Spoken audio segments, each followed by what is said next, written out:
Hello, everyone. Thank you for coming to the USGBC Update Track, LEED for Homes. I'm Stephanie Young, Vice President of Technical Solutions at the U.S. Green Building Council.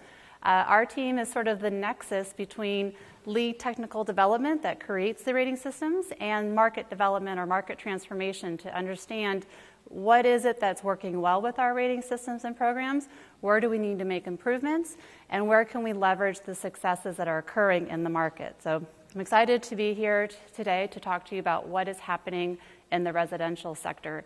I've got a really great panel that I'm going to let them introduce themselves, and then we'll get started. So start with Joyce. Hi, everyone. Thanks for coming to a Thursday event late in the afternoon. I am Joyce Mahalik. I have a 25-year plus career in energy and sustainability, also working in the energy and utilities industry. I currently work for Forest City Realty Trust, and I've been with them for about 14 years. Hi, everyone. My name is Renee Loveland, and I'm the Sustainability Director at Curtin Elin. We are a commercial real estate firm headquartered in Portland, Oregon, with offices in Boston and the Bay Area. I've been with the company for over 20 years now, and my role as Sustainability Director is to manage all of our LEED certification work, manage our ESG reporting, and make sure that we are being innovative in our thinking around sustainability. Hi, I'm Allison Novak. I'm with the Hudson Companies. I'm a principal there. We're a New York City-based housing developer. We do all kinds of housing, from housing for the formerly homeless up to luxury condos. And I am unofficially our green sustainability officer and trying to make more of those at the company. Great. All right, so we've got a lot of great things to cover today, but just to make sure you're in the right session, we're here to talk about how LEED, green building strategies, and resiliency and climate change affect the buildings that we live in. And we'll hear more from our panelists who represent our latest Power Builder award recipients and also individual project recognition. But we'll also talk about some of the green building challenges that's specific to this sector, and what can you do both at the project level and portfolio level to really help push these measures that are important to us. Objectives for today, just for clarity as well, really trying to understand or identify how LEED and the next iteration of the rating system is being adapted. So version 4.1, which I'm sure you've heard a lot about this week. We do have specific changes around residential that are coming out, so I'll talk a little bit about that. Understand how LEED can be applied to different projects and typologies, and understand how we view LEED and green building strategies when addressing issues such as occupant health, resiliency, and climate change. And then what is the business case and the financial drivers that I think all three of our panels will be able to attest to really well.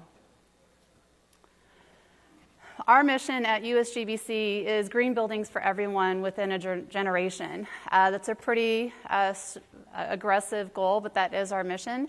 It's not just about the top 2%, 5%, whatever the market analysis is. It's about everyone. This is meant to be inclusive and understanding of the different applications of our rating system requirements and ensure that there are incremental ways that all building owners, all building occupants can engage and really enjoy and take advantage of the benefits that a green building and healthy building offers.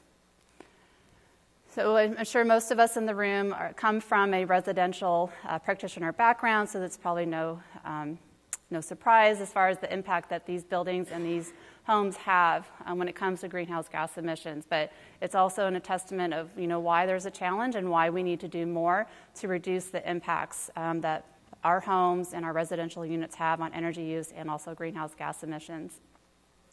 So LEED for homes, and when I say LEED for homes, I'm talking about all sorts of residential facilities, but it's really specifically tailored to address a system for various residential design systems and operations, focusing on where, of course, people live, whether it's single family, a garden apartment, downtown, mid-rise. There's no type of residential unit or facility that can't engage with LEED, and we'll see that and hear about that more today. But really is trying to focus on the quality and the health and environmental stewardship that these homes can offer. Again, also, you've probably heard a lot about this, as green building practitioners, it's no surprise these homes are built to be not only healthy, but provide really clean indoor spaces, incorporating safe building materials, not only in the interior application, but exterior applications, and ensuring that everybody has a comfortable and safe environment to be living in, while also using less energy and water, and therefore impacting or lowering our utility bills. But we also find there's a lot of studies and a lot of market analysis that show that these buildings do have a higher return rate or higher quicker sale rate. So some of the financial drivers that are, of course, still important to us. When we're thinking about the impact of LEED, so globally, the number of residential units, so that can be a single family, one unit, or it could be multifamily with hundreds of units. We have over 440,000 certified units today. While that number is impressive, when we think about the number of units there are across the globe, it's a small drop in the bucket, but we are seeing some great strides there. As far as the number of registered projects that are coming through, well over 1 million, but we want to see more adoption, which is why some of the changes that I'll be talking about in the next iteration of LEED really drove these issues home. With homes for LEED, there are many typologies that can and have been using LEED.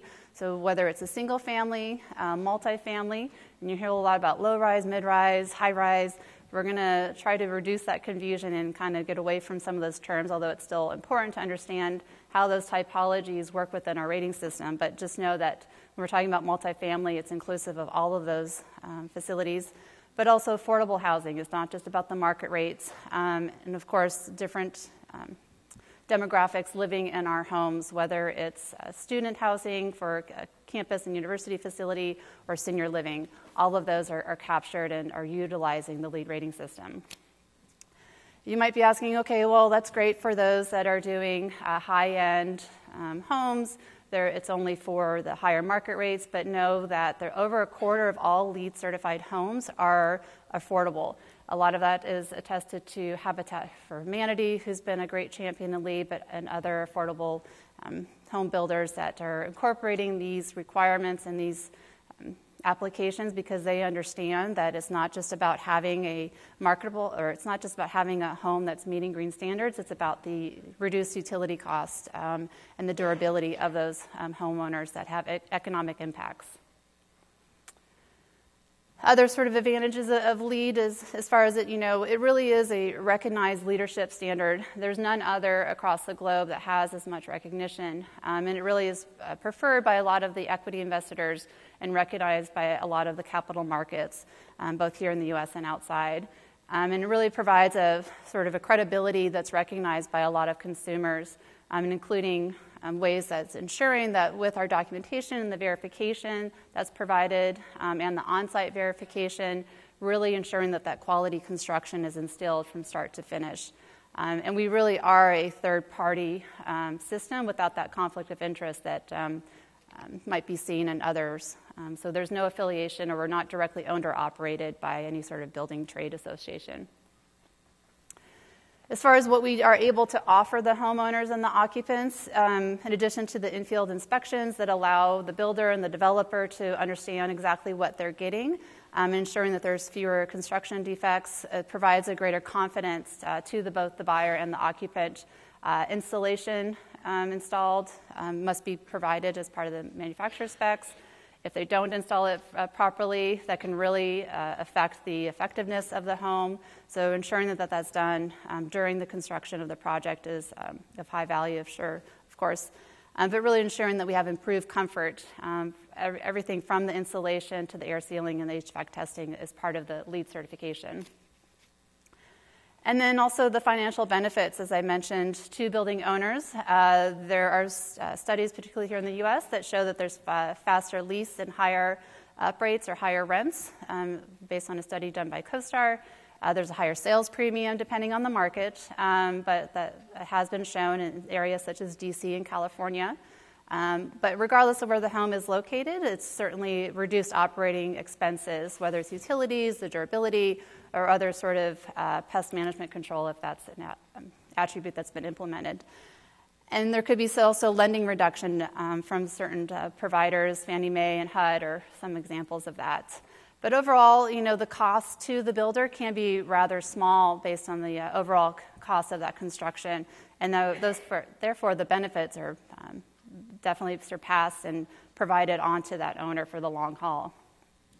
To kind of bring this to a personal note, I can attest as somebody that certified my own home in Charlotte, North Carolina. This was an interesting project, not only because I had a strong interest in it, but it was a production builder who had never done LEED before. They were building the home to Energy Star, which of course was really important. It's also located in a neighborhood that was pursuing and has achieved LEED for Neighborhood Development certification. But I was able to work with the builder and convince them to support me in the certification of the project to LEED. And they did not have to change anything in their design of the project itself. They just had to work with us throughout the construction process, making sure that the inspections were done properly. Once they were done, I then went in and changed out some of the fixtures. So again, really low additional costs, no additional costs to the builder, and rather low additional costs to myself that were high return on that investment. And every month when I get my energy profile from Duke Home Energy, I sort of geek out and make sure, am I really have that higher efficiency compared to other homes? And this has been really insightful. And you can see here, compared to an average home, my home is over a third more efficient than the average home, or even a comparable efficient home in the local market. So it's been a great benefit, and it's a great story for me to tell personally. So as I mentioned, we've been working on the next iteration of LEED under 4.1, and we made some pretty good changes when it comes to the residential sector that we hope the market is equally excited about.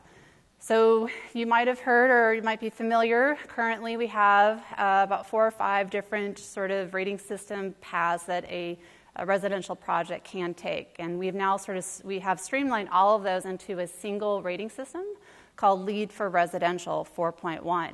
And then within that rating system, depending on the typology of the project it is, whether it's single family or multifamily, or core and shell for multifamily, you have one rating system, but the paths and the strategies within each credit and prerequisite may and will look different depending on the type of project it is. We're also making some changes and improvements to the Green Rater program and the offering.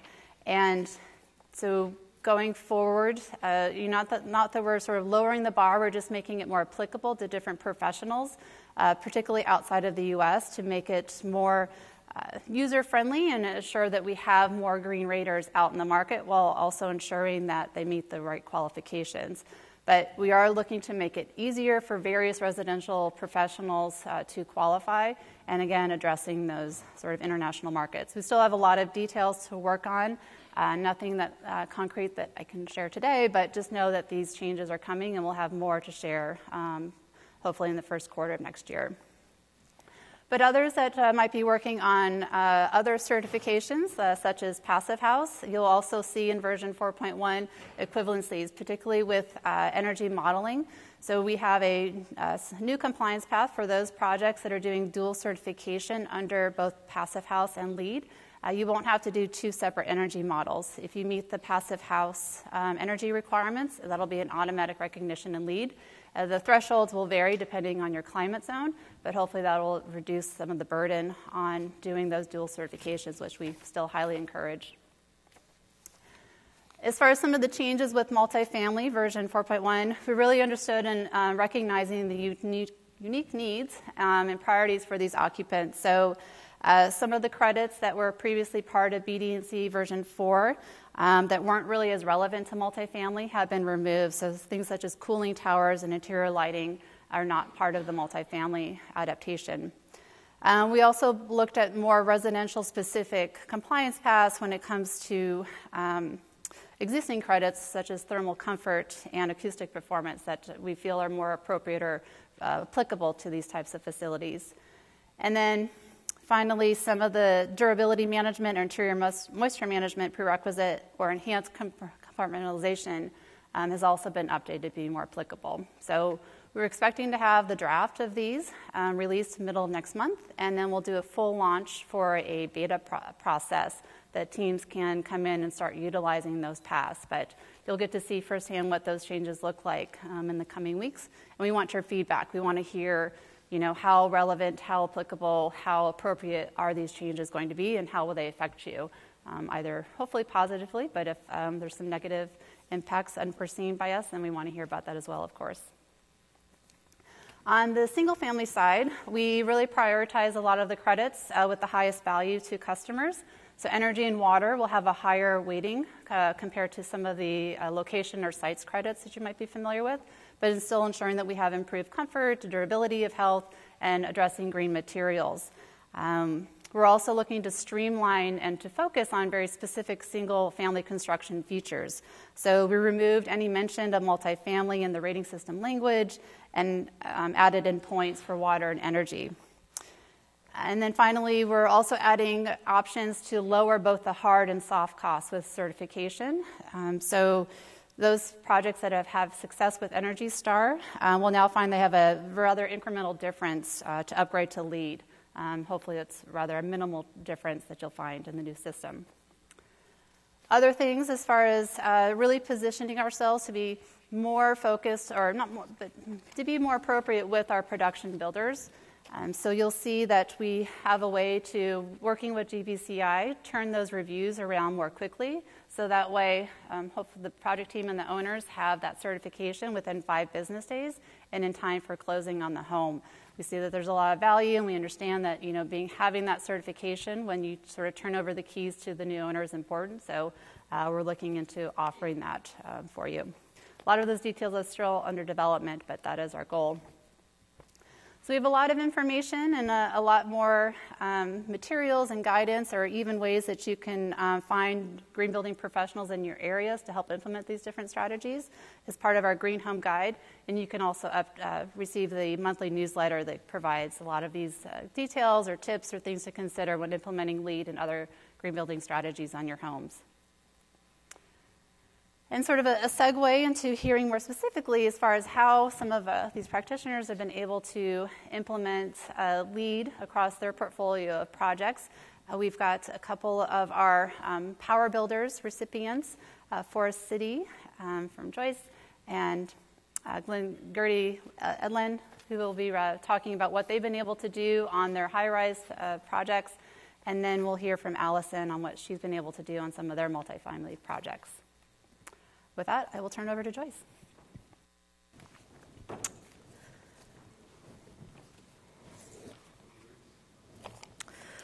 Okay. Hello, everyone, again. So, Joyce Mahalik, Forest City Realty Trust. A little bit of information about Forest City in case you're not familiar with us. We're over 100-year company. We do business on every coast. Oops, that must be the way you forward the slides. And we are primarily an urban dense market. So we are in Los Angeles and San Francisco, Washington, D.C., Dallas, New Jersey, and primarily focusing on about 10 major cities. So our theme is placemaking. So we make places where people can workshop and play in mixed-use communities. And we primarily have been in the past a multifamily builder. These are the topics I'd like to cover that sort of relate back to placemaking. And so I'm going to briefly just talk about sort of why we do LEED and why we do the things we do as it has related to our investor strategy. Our just overall desire to build better communities and further our goals of placemaking through sustainable sites. I'll dive a little bit into some energy and water cases and then wrap up with our pitch for healthy materials and our healthy material strategy. So a little shout out to all of my colleagues at Forest City. We have been have achieved many awards and recognitions in the industry, and we really do focus on all aspects of the energy, the social, and the governance parts of our corporate social responsibility plan. So for the very first time, we went to the Energy Star prom, and we were an Energy Star Partner of the Year last year. We've participated in 3 GRESB sites, and we were one of the first REITs to put together a science-based target. And our goal has been to reduce greenhouse gas emissions by 27.5% by the year 2025.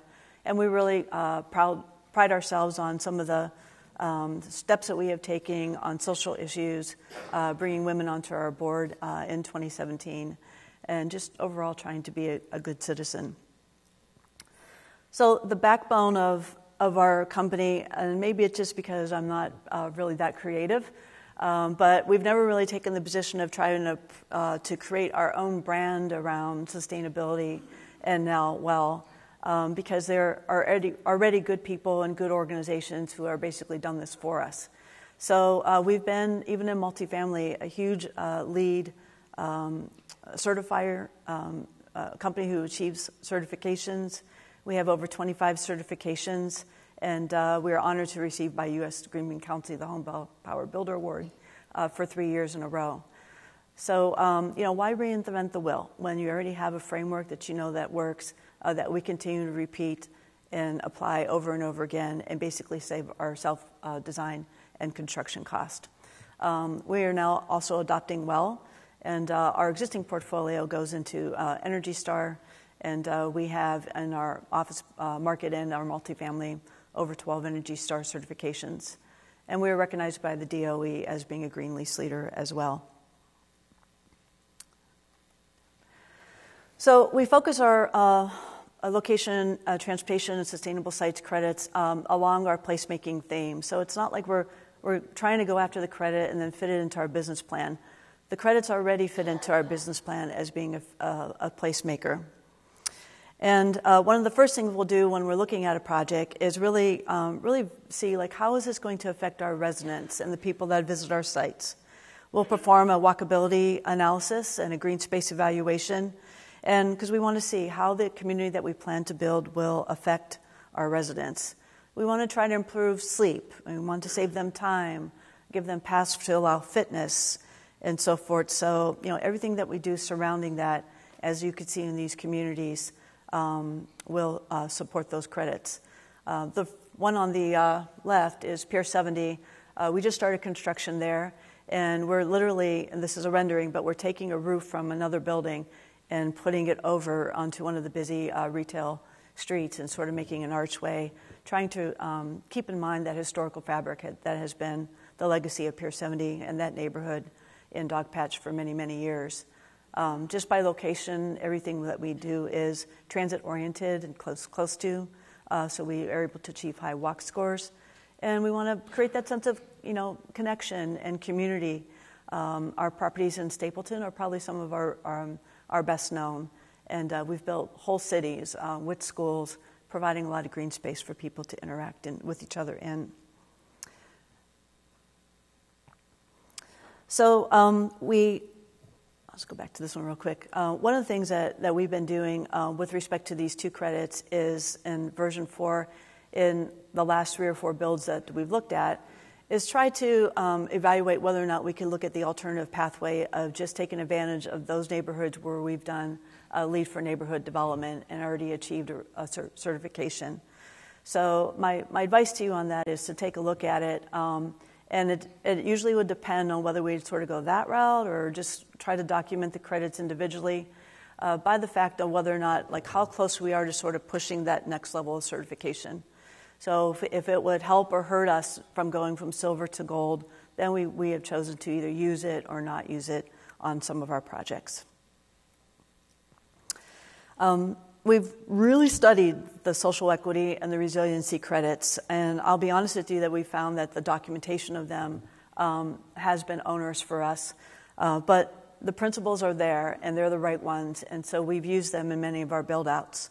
That's a small picture of what we're doing at Pier 70 to plan for sea level rise, and in fact, some of our buildings will be raised off of where they exist today to about 9 feet. We want to enhance our communities with bike trails and paths where people can walk, but it's also an opportunity for us to protect the shoreline. And then we promote, a greener economy. So we want our buildings to be efficient. We want to be able to, like Stephanie had achieved, to lower their utility bills and bring green jobs to the neighborhoods. So one of my favorite things to really work on is our energy and water efficiency credits. I am an engineer and sort of an energy geek and energy manager throughout my entire career. And so these are the ones that I kind of really beat on the teams to focus on first. So, I mean, if you're not getting the maximum amount you can out of your energy credits, then it is really hard these days, as I think Renee and I have talked about before, to achieve under LEED version 4 a gold certification. So we push our teams early on in our HVAC design. And one of our great supporters and master consultant, Hudson Company, had years ago when we put together our strategy, named this our low carbon plan. So if anybody knows me personally, they probably know that I will advocate for a low carbon plan in my buildings much more so than my diet during happy hour. So I'm kind of, talking out of both sides of my mouth here. But at work, I'm all about the low carbon plan. So how do we get there? We will, as I'm sure all of you do, look at our energy will and see, sort of where our baseline is, and then automatically take out of the design a goal that would support our science-based targets. So that savings level that we feel that we need to have when we translate our science-based targets back into a new construction development project is around 25% above baseline. So when you take that off of the top, everything else needs to get squeezed, right, in terms of your energy profile.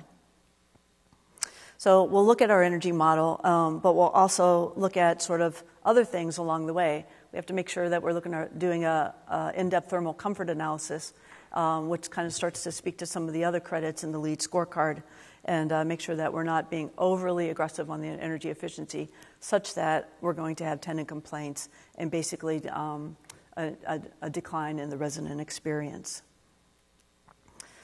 So some of the high target features that I always look at, and if you're not looking at these first, I feel like why look at some of the others, because of the percentage value that they have in your energy will. So we've settled often on a variable refrigerant flow system. We use all the LED lights. We try to get high thermal efficient water heaters, and then have all of our specifiers look at the low flow fixtures. So we're hoping that then supports our target. And not only does it support our social responsibility targets, but it also will help us to theoretically, and I tried to sell this pitch to my developers all the time, that if we were able to save in a life cycle analysis, over $145,000 a year at an ambitious level of 30% savings, then they should allow me at an 8% discount rate, just doing some quick math, about $259,000 more in upfront investment to support that savings that we're going to get over time. And so that doesn't always work, but I always have to go in with my own little sales pitch and strategy anyway. And we pursue the integrative design and process credits. It's just part of our background. This is the type of language that we will put into our owner's project requirement, and which is a document that we hand and have built. I've wrote the design standards myself, and we'll hand to architect along with the request for proposal, so they know exactly what they're getting into. And we feel that we have to be pretty prescriptive about this, because sometimes as you go through design and development and then construction and commissioning and operations, you kind of lose a little bit of the focus along the way, right? It's about budget, it's about delivering on time and so forth. So we tend to really spell it out and try to go back to this plan.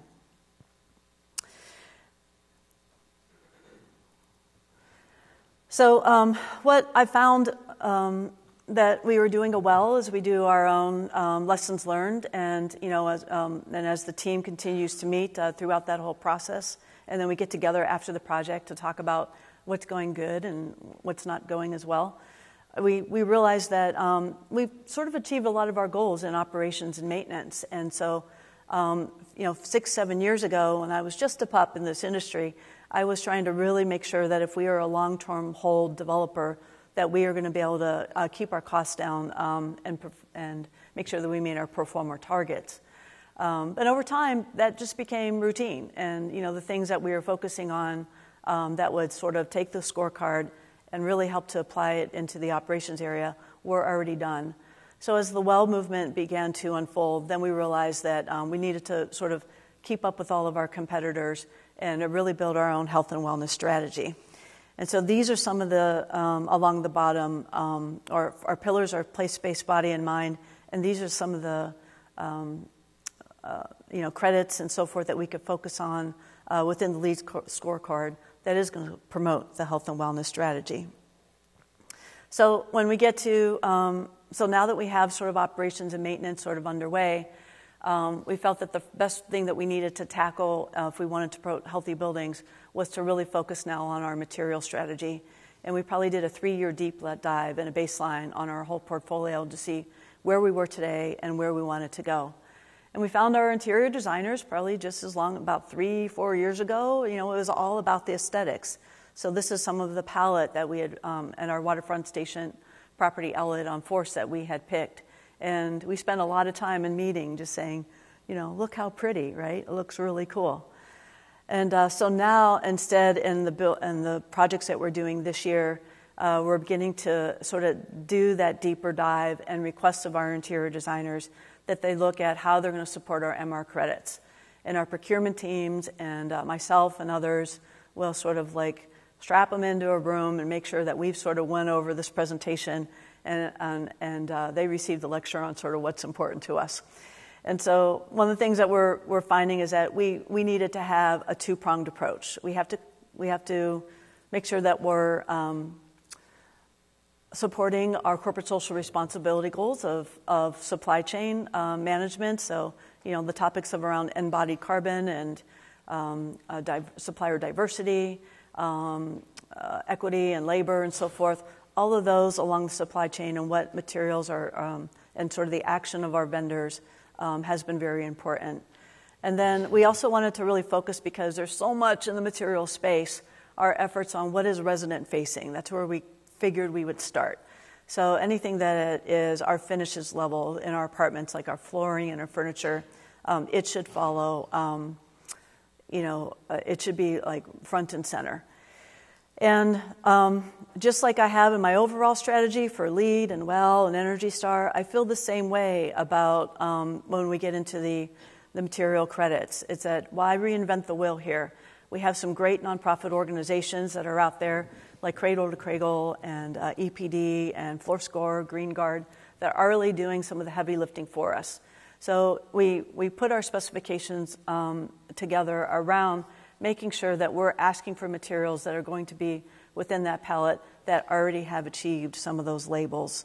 And then that just sort of blends right back into our LEED strategy. Oh, and I guess that means I'm done. So thank you very much. And if you guys are even thinking about asking me a question later, especially it's technical, I'm going to have to refer you to one of the best, brightest sustainability consultants in the industry, Melanie Bontusa, who is my right arm, and she actually does all the work, and I just sort of talk about it. And so anyway, I just want to give a shout out to Melanie, who has really been a great supporter of Forest City. So thank you, Melanie. So.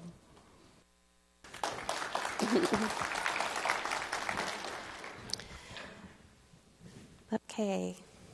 Good afternoon, everyone. It's pretty tough to follow Joyce. I think the last time that we spoke together on a panel, she followed me, and I think that she started out by saying, well, everything she said. So I think I'm going to say the same thing. But no, I have a little bit different of a presentation in that what I am going to do is sort of walk you through the evolution that we've had at our firm in our work, in our multifamily endeavors. So Curtin Elin was founded in 1996, and we have been doing highly sustainable urban mixed-use development since that time. That's really our focus. So primarily up and down the West Coast initially, but our biggest markets now are Boston and Chicago. We capitalize equity funds with institutional investors, and that allows us to have capital to acquire property or acquire existing assets and do a value-add renovation of them. So we're a full-service firm. We're vertically integrated in that we are an investment manager as well as the asset manager as well as property manager and developer. So we develop our new construction assets ourselves. We bring them online. We get them stabilized. We manage them either ourselves or through a third-party operator that we use in Boston and Chicago. And then we hold the asset for a certain period of time until which it's determined it's advantageous to sell. The principles in place that we have are really the articulation of our values. I encourage you to check out our website and maybe get a little more familiar with that. It really drives the quality of our work, that we have articulated these, and in all of our new construction work really hard to embed each of those aspects into the project. We're finding that they translate well into our acquired properties too, but that's a newer sort of focus for us. But really, as Joyce said, making great places for people is what we're about. So a lot of focus on what kind of amenities we can create, but really heavily focused on creating ways, whether it's through operational programs or through actual things in the building that tenants can interact with, to help our residents have a more sustainable lifestyle. So really trying to bring that to bear. And it sounds easy, but it's a lot of work. And so it keeps us really, really busy. We have done over 75 LEED certified properties to date, so going back to the early 2000s until now, and we have a commitment to pursue LEED certification on every project that we do. We did have a project, it was an asset we acquired in Redondo Beach in our first equity fund that we could not take through LEED because we couldn't go down to the studs as far as the renovation went, so we used the Greenpoint rating system in that instance. So what I want to do, that line is supposed to be underneath, sorry about that. Just touch real quick on this and then go through some project case studies for you. So we found ourselves, a long time ago, trying to get the industry to pay attention to how the sustainable aspects of our buildings added value, both for the users and for the investors. And so now what's really cool is that the market has evolved, and we're seeing that there is demand, that the consumers are more informed, and they want these things, especially the millennials, that live in these urban environments. They're very driven to have that kind of a lifestyle, or a lifestyle that encompasses easy access to places they want to go, to outdoor space, to high quality amenities, and just an environment that is generally more engaging and where they feel a sense of ownership. So we're really honing in on sort of that sentiment and trying to tap into that in our work. At the same time, the market has evolved, and with the institutional investors, and particularly with GRESB, there is a lot of demand on their side that's starting to come out. I wouldn't say it's a lot currently, but it's really moving fast, where investors are very aware that, whether it's resiliency or highly energy efficient properties or a durable construction, all of those themes are those are the things that are going to make the assets more valuable, mitigate risk, which is something that investors are very, very keen on, and ultimately provide a better return.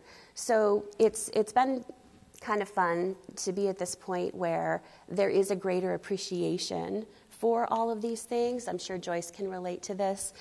So it's a wonderful time to be doing the work that we're doing, and it's really exciting that that the industry is evolving into themes of resiliency and biophilic design, passive house construction, and so that's a lot of our focus. But LEED is foundational, and it's foundational because it is a very consistent way for us to communicate what we're doing to such a broad audience. So we won't ever go away from that, but we build on it in the work that we're doing in pursuing these other sort of sustainability themes. So with that, let me just talk briefly about a few of our projects that we've done. So here are some images from the Brewery Blocks. The Brewery Blocks is really the project that put us on a map in the big way. We acquired a former brewery, the Henry Weinhard's Brewery, in what's now the really hip Pearl District in Portland. And we went about renovating the project. So we acquired it in 1999, finished the last building in 2006, 6 buildings, 5 parcels, 5 city blocks, all contiguous, 1 platinum certification, 4 gold, and 1 silver. We committed to certification early on at a time when there weren't a lot of LEED projects to look at. And frankly, the 2 commercial office buildings that are in the Brewery Blocks went through the core and shell pilot program.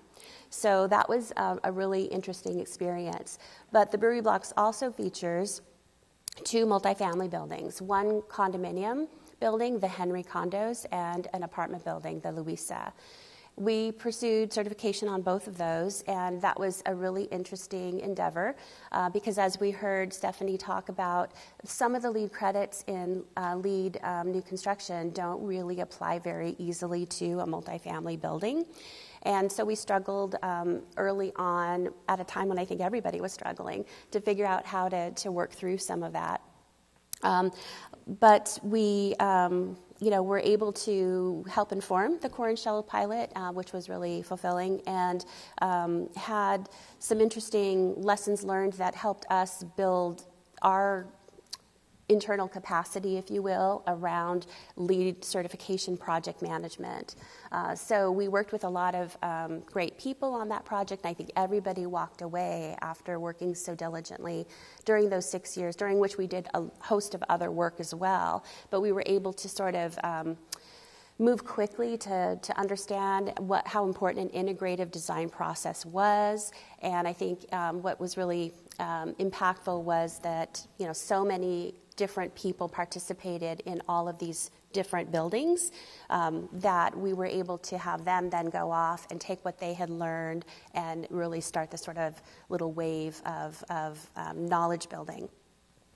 So the Brewery Block, I just can't talk enough about this project. There's so much I could say, but really it helped us solidify our standing in sustainable development, put us on the map, as I said earlier. And with that, we started a project we probably started this in 2007 from a design standpoint, but this is our 12 West building, which came online in 2009. And there's a central plant at the Brewery Blocks that so the Brewery Blocks is on one side of a main street in Portland, Burnside, and 12 West is on the other side of the street.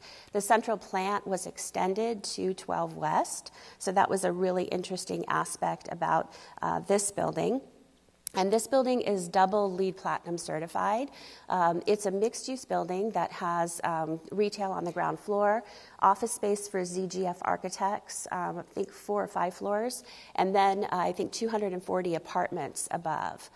And ZGF was very interested in pursuing a certification for their space, and they achieved LEED Platinum through the CI. And what they did in their space really contributed heavily to the certification for the building. And again, this was version 2009. Well, it was probably, 2009 might not have been out by the time we were actually using this. But this was an earlier version of LEED, obviously, and not LEED for homes. But the energy strategies, again, in the ZGF space really helped keep the overall building at a high level of energy performance. They had an underfloor air system with radiant heat and chilled beams. And that was contributed heavily to where we ended up there. And you'll see that we put some wind turbines on the building.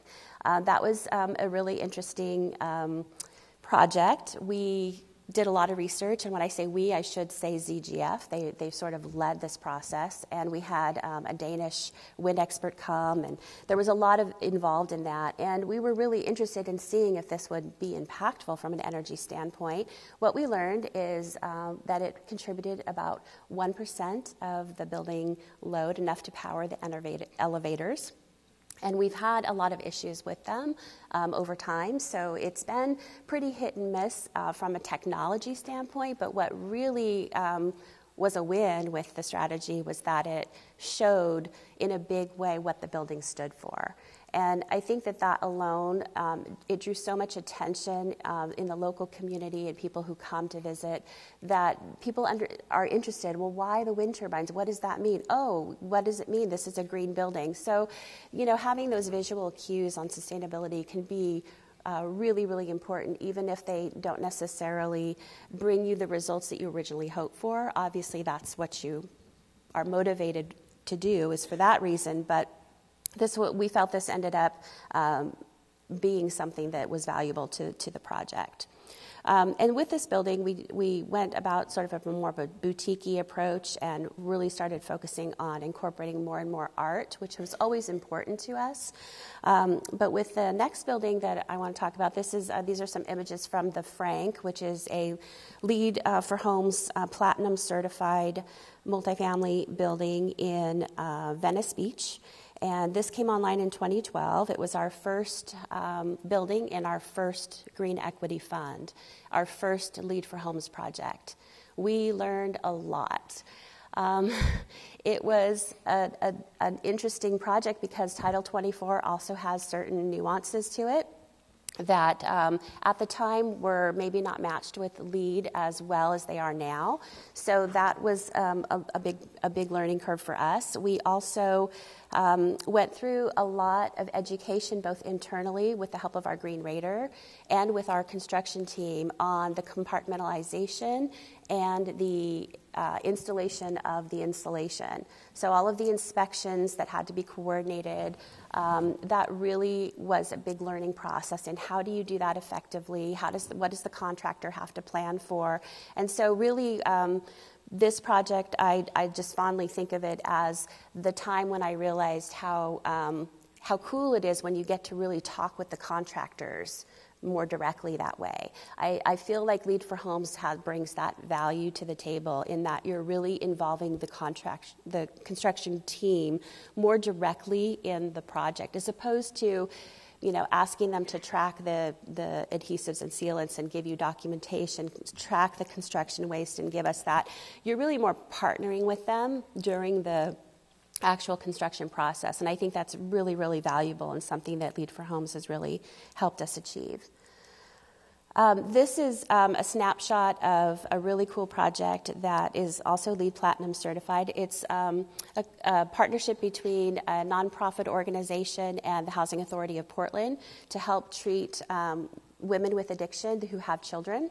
And those children can live with them as they're going through treatment in the LifeWorks program, and then they go into the affordable housing building next door. So the reason I threw this in here is because it is an affordable housing project, and we did LEED Platinum. We were able to actually have heat recovery in this project, which we don't always get to do in all of our projects. So I just wanted to make the point that, as Stephanie had alluded to, we are finding it as easy to do our LEED work in our affordable housing projects as much as our market rate projects. And let me just be clear, the affordable housing work that we do it as a fee developer for those owners.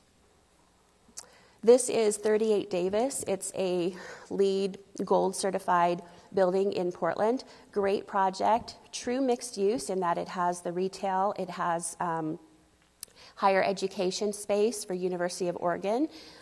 It also has office space for Ankrum Moyson, the project architect for this building, as well as about 60 apartments.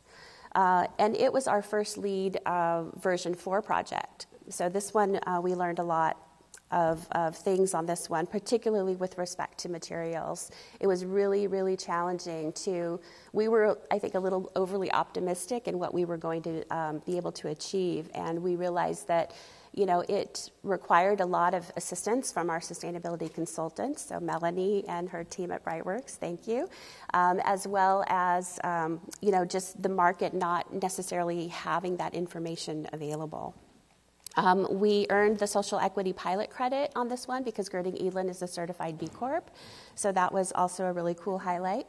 And then just quickly to wrap up, this is our project in Hawaii. It's another affordable project that we did in partnership with Kamehameha Schools. It's the first mid-rise platinum multifamily project on Oahu. That's a mouthful, but you got to get it right. 100% of the stormwater is infiltrated on site. We have a 58-panel solar hot water system here that does about 40% of the load. And we also had the solar hot water installation on one of the earlier projects. I didn't mention that. And then here, what was challenging for us on this one was the humidity control and working in a climate that we weren't really used to working in. What that meant for ventilation, energy modeling, and so on.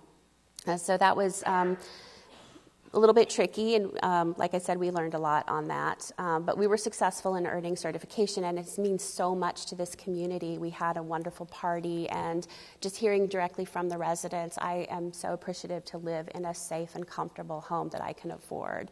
It's really meaningful for us to bring that to that community. Here's an image of a high-rise building in Boston. It's actually located in Quincy, and it's called Neponset Landing. I threw this in here because we are pursuing LEED certification through ARC on this multifamily property. This building was not built to green standards. It has no certification of any kind, and we are expecting to earn a LEED Gold certification through the performance-based ARC certification pathway. Really excited about that, and what this building sort of encapsulates is our all the effort that we've put into our sustainable operations platform, which has been a very methodical sort of approach to incorporating a lot of the LEED requirements into our standard operating policies, but also expanding that to really emphasize tenant engagement and what we can do, again, to make it easier for our residents to live a sustainable lifestyle in our buildings.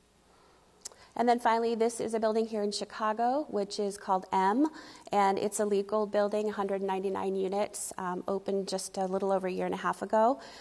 Really cool project in that we have a partnership with the Roof Crop, which is an urban farming collective here in town. And so we have not only on the very top of the roof, but also on the third floor amenity deck where the outside area is for the residents. We have vegetable gardens, and the produce that's grown goes back, and residents can join a CSA and have that produce delivered to their door. They also do fun events where herbs are used to make some cool cocktails, and those are always well attended by our residents. We also did this is version 2009 LEED project. We have some really cool reclaimed wood in this building, and then also we're capturing the condensate from the rooftop unit and using it for irrigation and cooling tower makeup. So that was one of the cool strategies there. So I hope that gives you a little bit of a picture of how we've used LEED across our portfolio, whether it's affordable, market rate, different versions of LEED. I'm happy to chat with any of you further if you had any other questions. Thank you.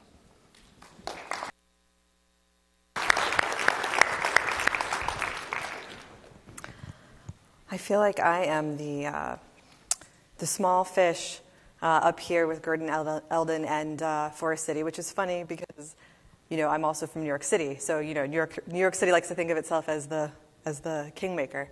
But it's really humbling and exciting to be on stage with these companies here. I'm going to talk to you a little bit about the journey that Hudson's gone through from being a builder that didn't understand green building at all to being the developer that built the largest passive house building in the world. Some may say the universe. And having 90% of our portfolio being LEED projects. It's so funny. I feel like my face, I've been smiling all day. I'm actually a native Iowan, and I haven't lived in the Midwest for 20 years. But being back here, I've got the automatic, everyone I see in the hallway, I'm smiling you're like my long-lost best friend. So, hi, everyone. It's great to see you. So Hudson Companies is a leading New York City housing developer. We have a hands-on approach. We've developed almost $2 billion worth of real estate since 1986. That's about 6,500 units, about 320,000 square feet of commercial developments. Along the bottom, you can see a sampling of some of our projects. This is actually from our new website, and that map, if you wanted to go to HudsonInc.com, you could scroll through and see our projects and where they're located. So our early years were spent doing affordable home ownership and industrial condos. A lot of the affordable home ownership was to do urban infill in sites that in the 70s and 80s experienced a lot of disinvestment, arson, things you all heard about happening in New York during that time, and then turning those sites over to middle-income home buyers who would stay and invest in their communities. In 1999, we launched our own property management company. We felt that we developed these really wonderful assets, and we were best suited to make sure that they remained best of class. And we launched a general contractor affiliate in 2010, which has grown from doing sort of sideline GC work to doing preservation work, which is minor rehabs, to now doing ground-up construction. You can see from my pie chart, we're about, I would say, a third market rate luxury development, about a third affordable, which when I say affordable, I mean income restricted, and then about a third workforce. And within those bands, we do also the commercial. So I joined Hudson in 2006, and we embarked on our first green building project in 2007. I wanted to give you a little bit of context around it. The photos that you see here are projects that began prior to that. The first one with the church front is a dorm for NYU. The one next to that is one of the home ownership projects. Next to that is a gut rehab of a printing factory. And next to that is a market rate apartment building, and above that is a mixed use residential condo project. So the people who are running the company said, we're a successful 20-year-old development company. We do a really good job. We build to quality. That's what's important. We don't want to be guinea pigs. We don't want to try things that are new and scary and that are just bells and whistles. So I was met with a lot of dubiousness about the idea of green building. I think at the time I was a bit younger, and they said, like, oh, who's this fresh-faced young person who just wants to do the next trendy thing? And at the time, we were doing a lot of market rate condos, and there wasn't really any data to suggest that people would pay more for a condo. We weren't worried about the operational costs. So it was a real challenge to convince people to take a chance on this. And in fact, I proposed it for one of our projects, Third Street project, and when they made the file folders for my project, which we all used to have file folders, now it's all electronic, they made this one for me as a joke, rejection letter. That was their way of letting me know that they thought I was pushing a little bit too hard, and yet they agreed to do it. So they did give me a chance, and part of my argument was that we were a best-in-class residential developer, and our peers were starting to do this. We wanted to keep up with them. Even if we didn't do another green building, we could at least say we had it on our resume. We also did a lot of work with the housing agencies in New York City, and they've been very progressive, constantly pushing the envelope on sustainability, in part because of their recognition of environmental equity issues and social equity issues. And I said, if we want to win more RFPs, we need to be able to say that this is something that we do and have the resume to prove it. And they said, well, those are pretty convincing, so let's go ahead and give it a try. And some of the early challenges on our first project were the contractors. This drawing was made by some kids in the neighborhood. We did a little mural project, and I really enjoy that rendition of contractor. But we worked with a firm that was interested and willing to try green building. They had not done it before, so there was a lot of our own team trying to figure out what this meant and changing people's minds about things they'd been doing a certain way for 20 or 30 years, and even more so with the contractors and then the subcontractors. We were all learning together, and we all had to constantly mutually reinforce that this was something that we wanted to do and we had committed to doing. The next thing was sort of marketing, like how do we show people that we're doing green building? How do we make it exciting to them? And I made perhaps the mistake of taking my principals on a tour of green buildings, and they would walk around and say, like, this looks exactly like everything else. And I said, well, it does, but isn't that kind of the point? Like, did you want to see that there was a bike in the corner that you used to power the electricity? Like, no, you don't want to see that. But we still had to think of ways that would translate immediately to buyers walking in. So we made sure that the floors were FSC certified, something you can point to. We made sure we had dual flush toilets, which at the time were not that prevalent, and that would also have a tremendous impact.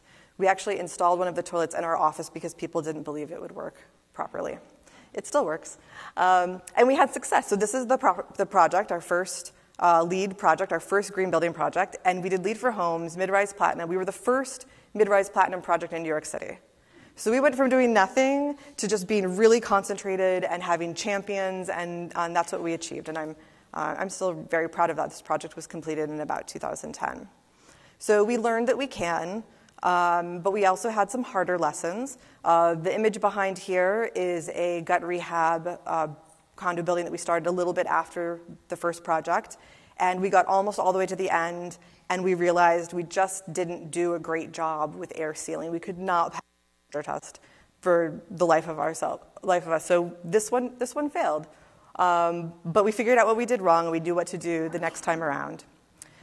We also found that we used ERVs, energy recovery ventilators, and we had a big learning curve there with the new technology. But since then, like I said, we keep pushing on through. This is the first building we did solar on. This is an affordable housing project. We set the record for the largest solar array on a residential building in New York State. And then we built another development subsequently, which reset the record. And we did the largest passive house building in the world, Universe, which is part of the Cornell Tech campus on Roosevelt Island. I'm going to talk a little bit more about that in a minute. So since then, we've done only LEED Gold or better. We do a lot of LEED Gold. We do a lot of Energy Star, which work really nicely hand in hand. The Energy Star for us is monitored through the New York State Energy and Research Development Authority, which also provides a little bit of grant money, which always helps. We've been doing a lot of cogen. In some buildings where we do cogen and submetering, we found that we were able to have a positive revenue stream. Also very good to convince people to do things that are sustainable. We have, similarly to Renee, we have gardens on our roofs. In our case, we rent them to tenants. They pay $10 a month. They come up and garden. One of ours is an Audubon certified wildlife sanctuary. We think about daylighting in kitchens. We think about active design. The picture on the bottom right, you can see the stairs, which have glass block to let natural light in, are before the elevators. So there's a lot of different ways that we've taken the lessons that we've learned and implemented them across projects. This is an example of one of the rooftops before all the plants went on. This is a milk carton garden roof. And then there's some photos of the insects that allowed us to qualify as an Audubon wildlife sanctuary. So since then, so from 2007 till today, 62% of our properties have been LEED. Almost half of them have been gold or platinum, and 90% of our projects, we would say, have been certified by some green building program. So within Hudson, the things that have changed are base assumptions for buildings, the way we do insulation, the way we do air sealing, the lighting we choose, the toilets, the lavatories, our understanding of what it takes to train the property management team, so they really, those lessons get instilled has changed, getting their buy-in, making them take training videos that they can respond to and look at later on, and then operations data. I will say operations data is the thing that we are needing to focus on more and more. It's something that I think that we have a ways to improve upon, but we're doing more rental, so it's a really important thing for us to do. Overall in the marketplace, whether that's our consumers, our lenders, our financiers, there's more climate change awareness. Our investors are more interested in how to address climate change. So most recently, we won an RFP competition. This image behind is for the Greenpoint Hospital Complex. And that plan includes LEED, enterprise green communities, and a plan for a resilient power hub for sheltering in place. This property is going to have homeless shelter. It's going to have senior housing, other affordable housing, and so really constituencies that we all need those things, but particularly these constituencies are at risk. So I'll briefly touch on the house at Cornell Tech because I think we need to run to our Q&A, but you're welcome to ask me questions afterwards. So the house at Cornell Tech, the campus is a joint venture between Cornell University and Technion Israel Institute of Technology. Their goal was to push the boundaries of the best sustainability practices. They put out an RFP for someone to develop their student housing, which we won. It's 26 stories. It's 356 rental units for students, staff, and faculty. It's LEED Platinum, Energy Star, and Passive House. Our project team, I won't read all the names there, but we had a really stellar project team. Our lead project manager, Ariana Rosenberg, I would love to have her here today. She's home on maternity leave. But we had just a really stellar team on that. The house, as we call it, opened in August of 2017. Students are living there now. They love it. It's beautiful. And the whole campus is expected to be completed in 2037. So this is an image of the first floor of the building, a lot of open space. It's really beautiful. It's so comfortable. You walk in there, and there's not a draft to be found. Here are some rooms, some of the amenity spaces. We project that it's going to save 882 tons of CO2 per year compared to a similar code building, which is equal to about 5,300 new trees. We considered everything from heat emissions from appliances and occupants. We have an energy management system that the students can use to see what their energy use actually is. They pay for their own energy use, which was a huge thing for Cornell to figure out how to bill students to do, since usually they just charge you your tuition one time and you're done, but now they had to actually charge you a different bill based on how you're using your energy, which we all thought was really important. And then we had other sort of tricky things I'm sure you can imagine to figure out: thermal bridges, triple pane windows, that sort of thing. Here's some images of the interior. Some of these are considered micro units. We did provide the furniture as well. And it's a really incredible and beautiful project, and we're really proud of that. If you want to see a short video about it, if you go to the house at cornelltech.com/sustainability, there's a little video about the sustainability efforts that went into that project. And the last thing I just wanted to leave you with, from my point of view, is sort of the future of Hudson. This map is the regional rail line map for New York City. And you can see we've put on here some of the rent burdens for the various places in New York City, like a lot of places throughout the country, if not everywhere, is experiencing an affordability problem. And so we're really thinking a lot about how our work as a green builder impacts our core values, our consumers' values, our investors' values, and how all of those things can be brought together to address the best housing for our communities. So thank you.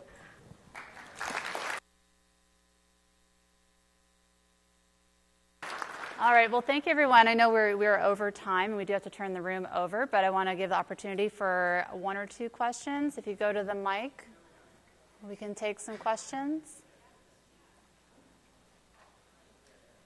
Otherwise, I'll have to cut it short. All right. Any questions? Can you go to the mic, sir? Everything's recorded, so we want to make sure we can hear you clearly. Zero, is that? I've heard about that. Yes, actually, we made the announcement about 6-8 weeks ago that we are working on an offering, and more details were made available this week. So we are offering a certification for net zero energy, net zero water, and net zero waste. Okay, how is that going to be incorporated in the LEED 4.1? It will be definitely incorporated. It's building off of what we're already doing for operations and maintenance. So more to come on that. Okay, that was my big question. Thank you. Great. Well, thank you again for everybody for coming. Enjoy the rest of your green build.